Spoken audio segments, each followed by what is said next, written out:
Hello बच्चों, let's read this question and the question says that in the figure the measure of angle C is.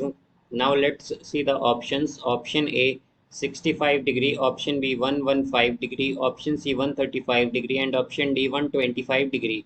तो आइए अब इस question को यहाँ पर हम सॉल्व कर लेते हैं। इस क्वेश्चन में कहा गया है कि जो मेजर है एंगल सी का वो हमें बताना है कि क्या होगा।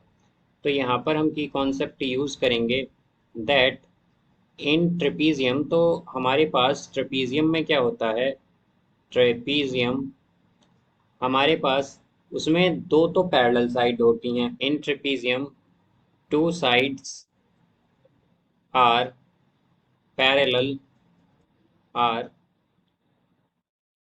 Parallel and other two sides are non parallel. Other two sides are non parallel. तो वो क्या होती हैं, नॉन पैरेलल होती हैं दो साइड। तो यहाँ से हम अगर देखें तो हमारे पास ये जो फिगर गिवन है इसमें केवल दो ही साइड हमें पैरेलल दी गई हैं। एक तो ए बी किसके पैरेलल गिवन है हमें, ये हमें पैरेलल गिवन है डी सी के। तो हम क्या कहेंगे कि इसमें केवल एक ही पेयर जो है वो हमारे पास पैरेलल है साइड्स का, और जो अदर टू साइड है वो नॉन पैरेलल है, यानी कि ए डी नॉन पैरेलल है बी सी के, यानी कि ये पैरेलल नहीं है ए डी और बी सी। तो इसलिए हम क्या कहेंगे, ये हमारे पास एक ट्रिपीजियम है और ट्रिपीजियम में एक प्रॉपर्टी होती है कि इन ट्रेपीजियम